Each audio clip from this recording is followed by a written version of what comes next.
ఈ రోజు మనం ఈ వీడియోలో ర్యామ్ అంటే ఏంటి, అసలు ఎంత ర్యామ్ అవసరం అనే విషయాల గురించి పూర్తిగా తెలుసుకుందాం. దీన్ని టెంపరరీ మెమరీ అని కూడా అనొచ్చు. అవసరమైన డేటాను ఇన్స్టెంట్ గా స్టోర్ చేయడం, యాక్సెస్ చేయడం దీని పని. సో ర్యామ్ అనేది మీ ఫోన్ స్పీడ్ ని ప్రభావితం చేస్తుంది. యాక్చువల్ గా ర్యామ్ ఎక్కువగా ఉండడం వల్ల ఫోన్ స్మూత్ గా వర్క్ చేస్తుంది. అంటే ఫోన్ స్పీడ్ దేనిపై డిపెండ్ అయి ఉంటుంది? పద ఈ విషయం గురించి పూర్తిగా తెలుసుకుందాం. ఫస్ట్ ఏంటంటే మీ ఫోన్ లో ర్యామ్ ను బట్టి బ్యాక్గ్రౌండ్ లో ఎన్ని యాప్స్ లోడ్ అయి ఉండాలి అనేది ఆధారపడి ఉంటుంది. సో ఎక్కువ ర్యామ్ ఉండడం వల్ల ఎక్కువ యాప్స్ ని స్టోర్ చేసుకోగలదు. ఒకవేళ తక్కువ ర్యామ్ ఉంటే గజనీ టైప్ మర్చిపోద్ది అన్నమాట. సో ఈ ర్యామ్ వర్కింగ్ ఏంటంటే మెయిన్ గా ఏదైనా మనము యాప్ ఓపెన్ చేయాలనుకున్నప్పుడు ర్యామ్ అనేది ఇంటర్నల్ స్టోరేజ్ నుండి యాప్ తీసుకొచ్చి ప్రాసెసర్ కి అప్పగిస్తుంది.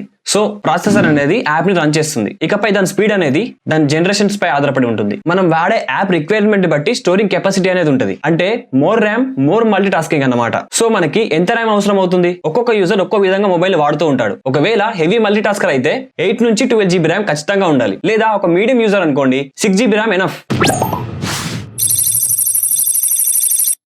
LPDDR2 అండ్ LPDDR3 గురించి మాట్లాడుకోకుండా ప్రస్తుతం స్మార్ట్ ఫోన్స్ లో ఏ జనరేషన్ ర్యామ్ అయితే ఎక్కువ యూజ్ చేస్తున్నారో వాటి గురించి మాట్లాడుకుందాం. ముందుగా LPDDR4. సో LPDDR అంటే లో పవర్ డబుల్ డేటా రేట్. ఈ LPDDR4 ర్యామ్ 2014 లో ఇంట్రడ్యూస్ చేయబడింది. దీని స్పీడ్ వచ్చేసరికి 30 to 100 MHz. ఈ LPDDR4 ర్యామ్ LPDDR3 ర్యామ్ కంటే 40% మోర్ పవర్ ఎఫిషియంట్. ఈ ర్యామ్ ని అప్పటి generation flagships like Samsung Galaxy S7, iPhone 6s ఈ మొబైల్స్ లో వాడారు. నెక్స్ట్ వచ్చేసరికి LPDDR4X ర్యామ్. ఈ ర్యామ్ వచ్చేసరికి 2016 లో ఇంట్రడ్యూస్ చేయబడింది. దీని స్పీడ్ 40 to 166 MHz. ఇంకా ఇది LPDDR4 ర్యామ్ కంటే 20% పవర్ ని తక్కువగా కన్జ్యూమ్ చేస్తుంది. ఈ LPDDR4X ర్యామ్ ని Samsung Galaxy Note 9 and iPhone XS లో ఇంప్లిమెంట్ చేశారు. నెక్స్ట్ వచ్చేసరికి LPDDR5. ఈ ర్యామ్ ని 2020 లో ఇంట్రడ్యూస్ చేయడం జరిగింది. ఈ ర్యామ్ స్పీడ్ వచ్చేసరికి 6400 MHz. ఈ ర్యామ్ LPDDR4 ర్యామ్ కంటే డబుల్ స్పీడ్. LPDDR5 ర్యామ్ ని హై ఎండ్ మొబైల్స్ లో యూజ్ చేయడం జరిగింది.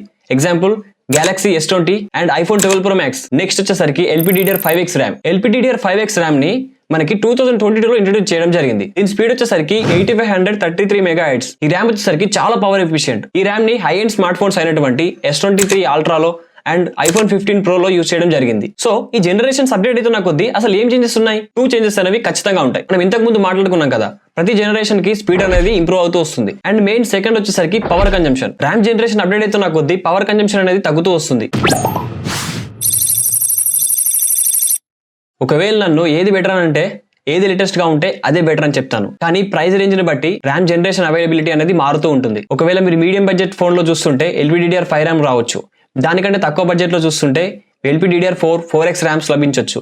ఇంకా మీరు మీడియం బడ్జెట్ కంటే హై బడ్జెట్ లో ఫ్లాగ్షిప్ లెవెల్లో మొబైల్ చూస్తుంటే దాంట్లో LPDDR5X ర్యామ్స్ కూడా లభించవచ్చు. సో మొత్తానికి ఏంటంటే CPU కి డేటాని ట్రాన్స్ఫర్ చేయడమే ర్యామ్ పని. ర్యామ్ స్పీడ్ గా ఉండడం వల్ల డేటా అనేది CPU కి ఫాస్ట్ గా ట్రాన్స్ఫర్ అవుతుంది. సో నా సజెషన్ ఏంటంటే ఒకవేళ మీరు హెవీ యూజర్ అయ్యుండి మల్టీ టాస్కింగ్ చేస్తూ గేమ్స్ ఆడతారు అనుకుంటే LPDDR4X అండ్ 5X ర్యామ్స్ ఉన్న మొబైల్ తీసుకోవడానికి ప్రయత్నం చేయండి. లేదు మీరు హెవీ మల్టీ టాస్కర్ కాకపోతే ఎగ్జాంపుల్ వాట్సాప్, ఇన్స్టాగ్రామ్ లాంటి యాప్స్ వాడుతుంటే LPDDR4 RAM or 4X RAMs ఉన్న మొబైల్స్ తీసుకోండి. అవి చాలా స్పీడ్ గా వర్క్ చేస్తాయి. ఆండ్రాయిడ్ అండ్ iOS ఈ రెండు OS అనేవి ర్యామ్ లోనే స్టోర్ చేయబడతాయి. అందుకే యూజర్ ఎక్స్పీరియన్స్ అనేది చాలా స్మూత్ గా ఉంటుంది. సో మొత్తానికి ర్యామ్ అనేది స్మార్ట్ ఫోన్ స్పీడ్ ని కూడా నిర్ణయిస్తుంది. ఒక విధంగా చెప్పాలంటే మీ phone speed, multitasking and app opening speed అనేది మీ ర్యామ్ పై డిపెండ్ అయి ఉంటుంది. ఈ వీడియో మీకు నచ్చినట్లయితే లైక్ చేయండి. ఇంకేదైనా తెలుసుకోవాలనుకుంటే కింద కామెంట్ సెక్షన్ లో మెన్షన్ చేయండి. Thanks for watching. నెక్స్ట్ వీడియోలో మళ్ళీ కలుద్దాం.